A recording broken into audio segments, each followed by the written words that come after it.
અરે Mohan, I can. ચોપડામાં માથું રાખીને બેઠો છે. ખેતર છે, તારા બાપે આટલું મોટું ખેતર લીધું છે તો કામ કોણ કરશે? ખેડવા કોણ જશે? ચોપડામાં માથું રાખીને બેઠો છે સવારથી. બા, મારે ખેતર નથી જવું, મારે ભણવું છે. ભણીને શું કરવું છે? કે ભણીને કઈ છાયે બેઠા છે? ના, મારે ડોક્ટર થવું છે. અરે બાપા, ડોક્ટર કઈ એમને એમ થાય છે? લોહીનું પાણી થાય ત્યારે થશે ને. હું ભણું એટલે તો વાંચું છું ને, પછી મારે વિલાયત જવું છે. અરે વિલાયત જઈ રહ્યો. હવે જા, ઊભો થઈને ખેતરે જા. આટલું ખેતર મોટું પડ્યું છે, કોણ ખેડવાનું છે તારા વગર? હું નથી જવાનો, હું બહાર જઈને વાંચવાનો.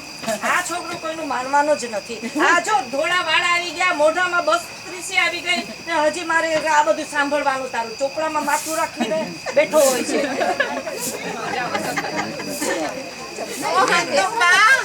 આટણે હું કરો છો તમે? હવાના આટલા બધા વાસીદા વાળો છો.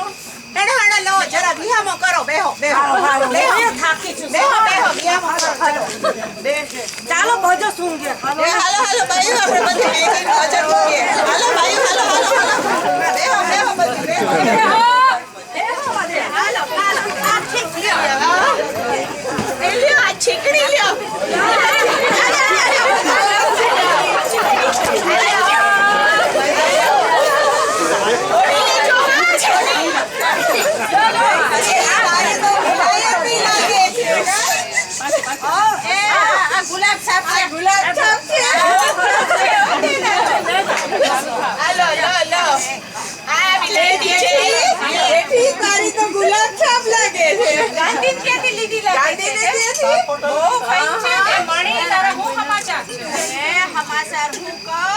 મારે તો વહુ આવી છે. ખુશી બા, એનો તો કઈ દાદીઓ ન કહે નહીં, કઈ ઘરમાં કામ બધી અરીસા સામે જોઈ અને બસ પાવડર સોપડે, લાલી સોપડે અને બસ કોઈ આમાં જોઈ રહે.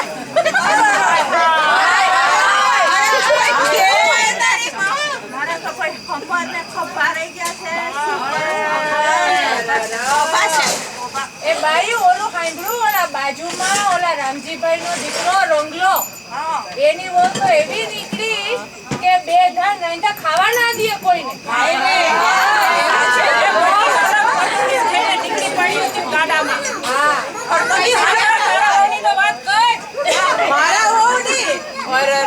મને એમ થાય કે મારી વહુ છે ને, મેં બી કદાચ પરભવ ના કોઈ સારા કામ કર્યા હશે.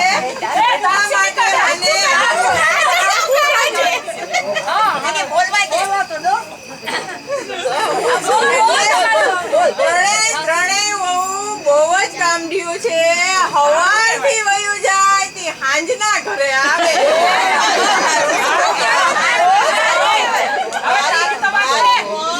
દીકરો તો પૈણી ને બે વિલાયત વયા ગયા.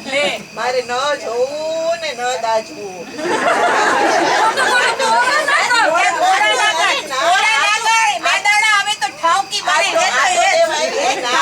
બહુ કામટી છે હો, બહુ કામટી છે.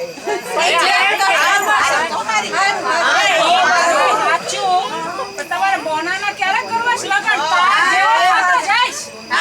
લાંબો તો કઈ કામ નથી કરતો, બસ ચોપડામાં માથું રાખીને બેઠો.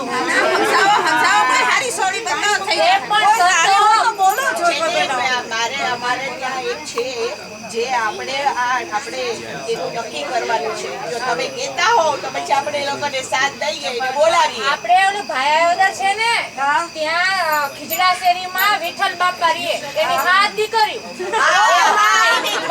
ચોથા નંબરની છોડીના લગ્ન કરવાના છે.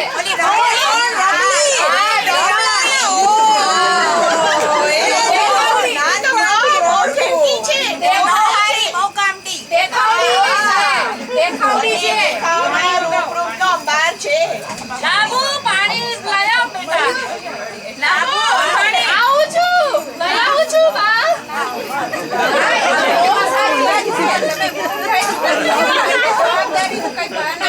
ખેતર જતા થાય ને એની ઘરવાળીના હાથના રોટલા ખાઈને સાચી વાત છે. તો માથે પડશે તો અક્કલ આવશે. તમે કહેતા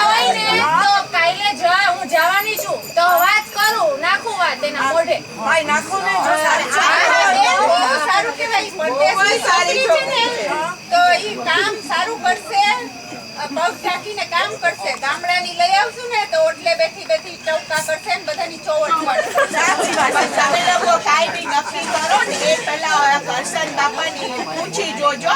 કારણ કે ઓલી જે સરલા છે ને એની સરલીના બાપા ને ઈ બર્મામાં હાથે હતા. રમલીના અને સરલાના બાપા. તો તમે એને પૂછી જોજો. હું એ રમલીને સારી રીતે ઓળખું છું. એમાં જરાય વાંધો નથી કરવામાં. પોતાનું એકદમ 100% સોના જેવું છે.